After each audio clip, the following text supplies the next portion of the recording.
Une autre réflexion du jour. Est-ce que on a des droits?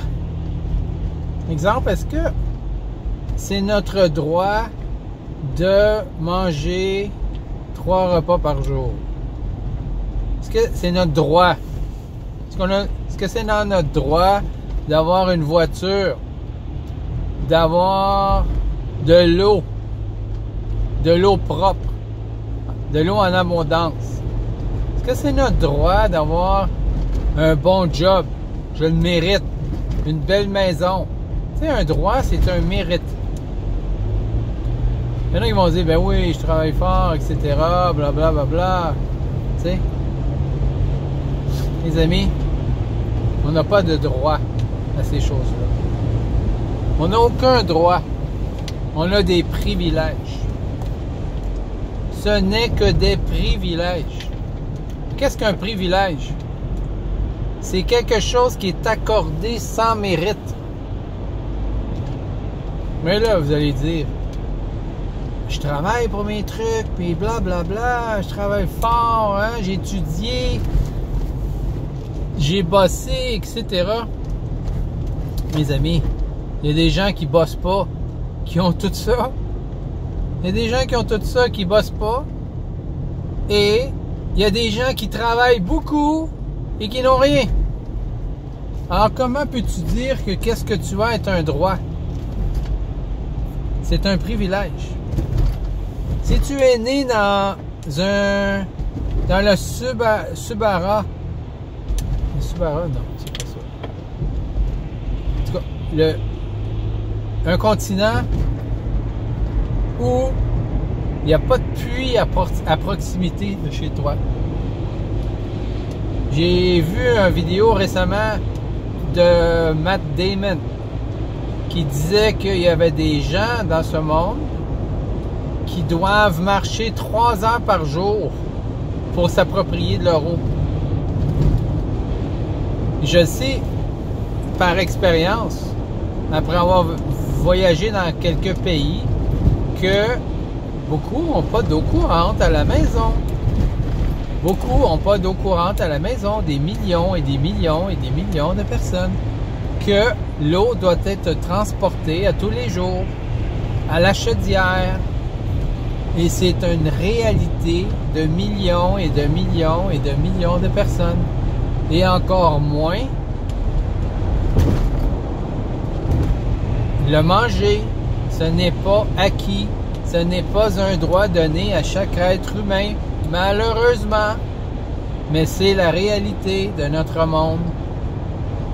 Que des millions et des millions et des millions de personnes n'ont pas le privilège, n'ont pas ce droit de manger 3 repas par jour. Ou même de manger 2 repas par jour.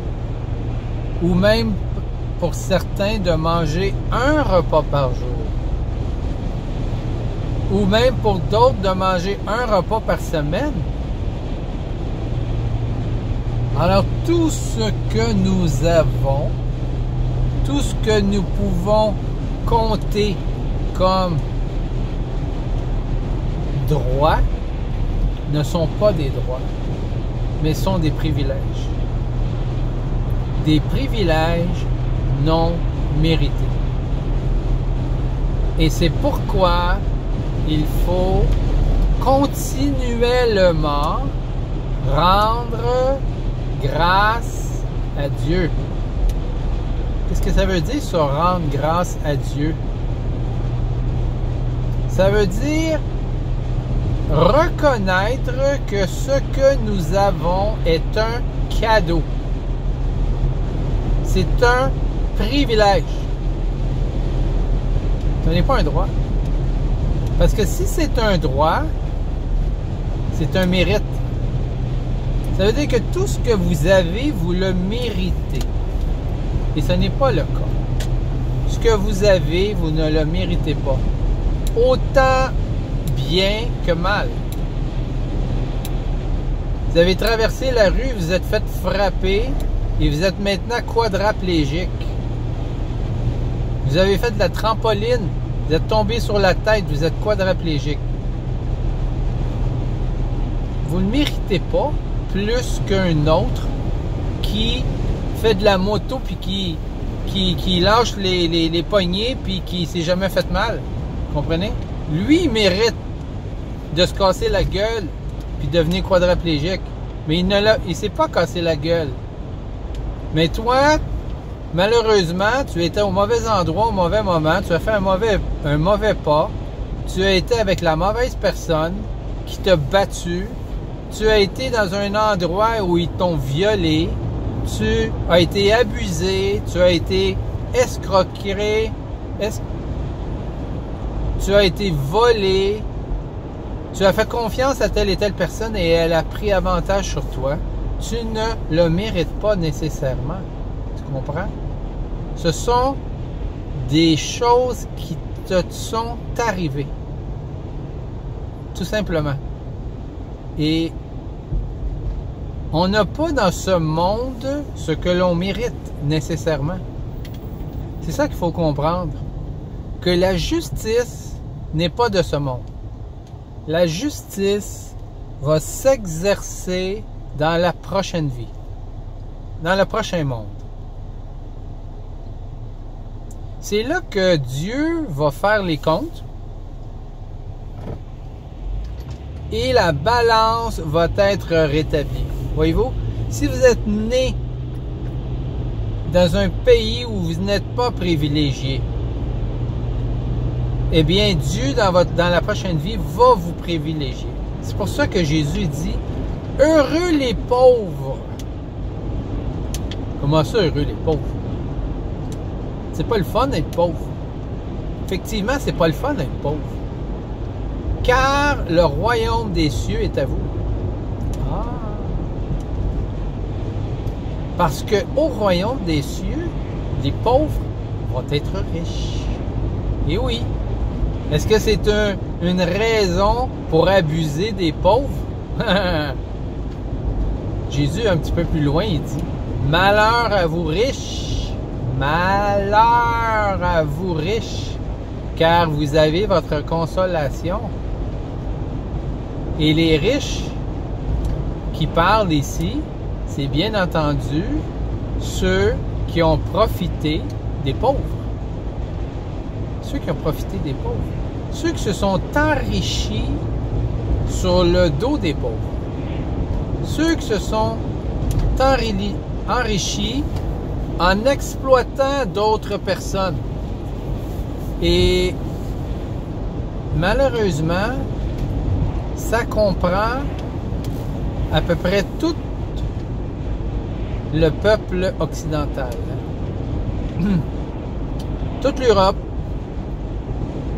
tous les États-Unis, l'Amérique, le Canada, tous les peuples riches sont riches, mes amis, à cause, originalement, de l'exploitation des pays pauvres, notamment de l'Afrique et des Antilles.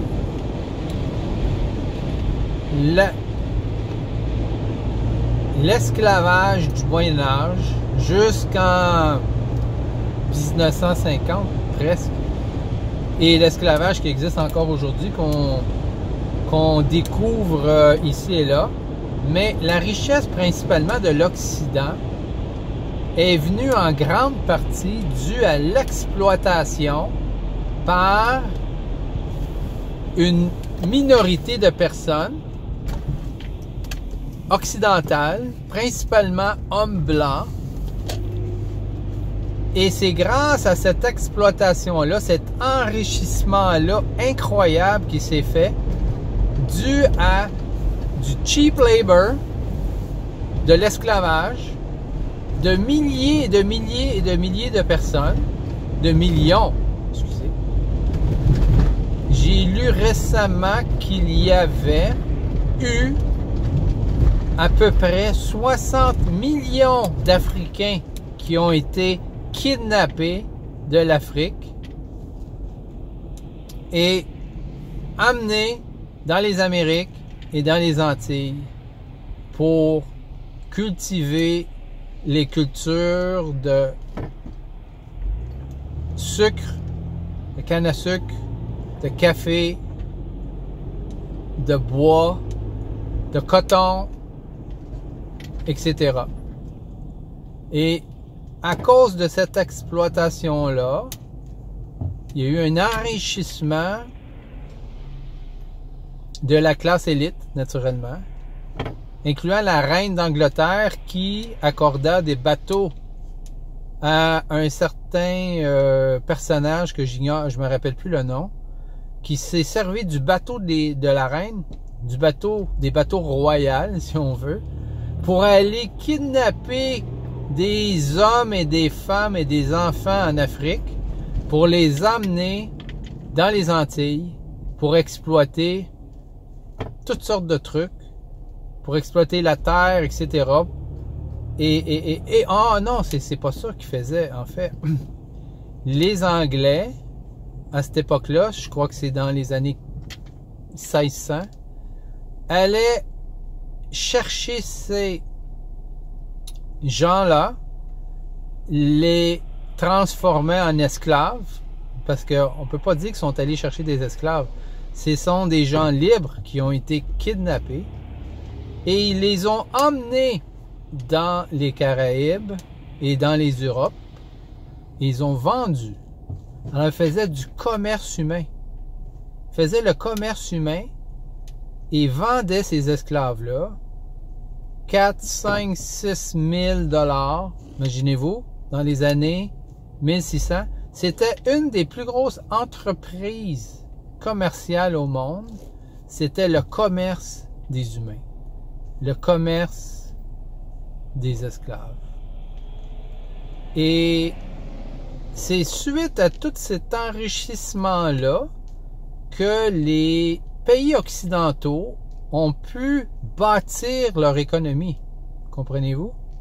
Ils ont eu tout cet enrichissement-là pour construire des chemins de fer, des infrastructures à leur ville, des universités, des collèges, des industries. Ils avaient du temps pour penser, inventer des trucs pendant que les autres travaillaient la terre pour eux. 12 heures par jour au soleil. Voyez d'où vient l'enrichissement de l'Occident? Comment ça se fait qu'en Occident, on peut se taper des 10-12 ans d'études comme ça, sur le dos du gouvernement? D'où vient cet argent-là? Ça a poussé dans les arbres? Ça vient de où tout ça? Et mes amis, c'est venu de l'exploitation. C'est venu de l'exploitation.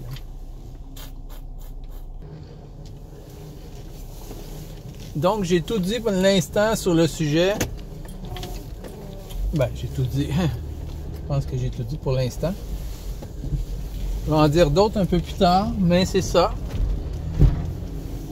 Ça revient au privilège des Blancs aussi.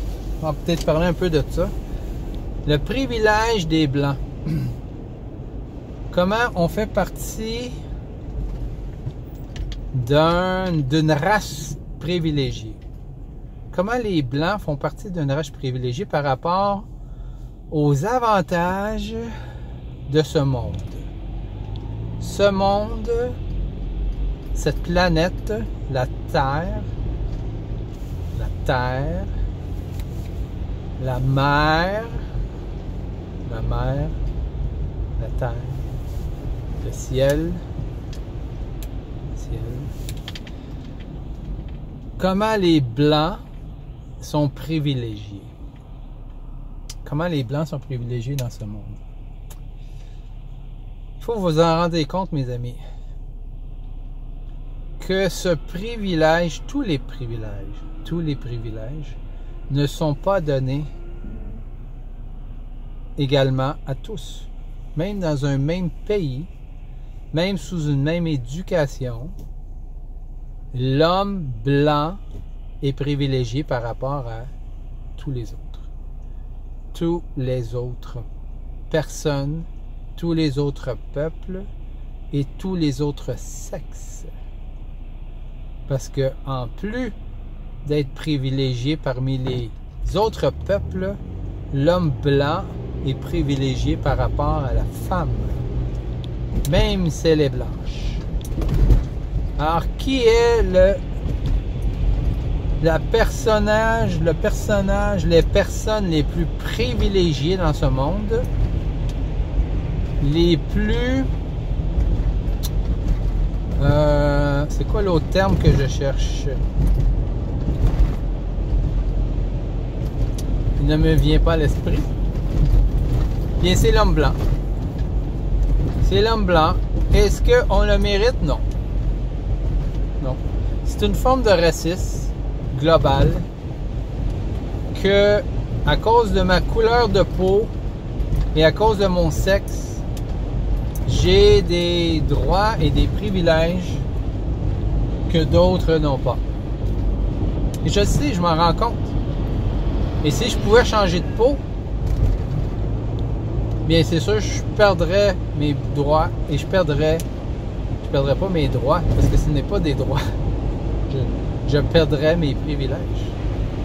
Je perdrais mes privilèges d'homme blanc. Et ceux qui ne se rendent pas compte des blancs qui veulent changer de sexe par hasard, entre autres. Vous savez, juste pour faire une parenthèse, que le taux de suicide des transgenres, j'ai lu ça quelque part, je pourrais faire une recherche, le taux de suicide des gens qui changent de sexe, c'est dans les 40%. Dans la population générale, je pense que c'est 1%. Même pas. Peut-être ça, oui. Mais dans les transgenres, ceux qui ont décidé d'entreprendre cette opération absurde de changer de sexe, si vous avez pris cette décision-là, mais mes amis, vous avez 40% de chances que vous allez finir par vous suicider. Quand vous allez vous rendre compte de la folie absolue de ce que vous venez de faire. Alors, avant d'entreprendre une entreprise aussi absurde que de changer de sexe, cette opération diabolique, pensez-y 40 fois. Pensez-y 40 fois avant. Ce n'est pas une mince affaire. Vous ne pouvez pas revenir en arrière. Vous ne pouvez pas revenir en arrière.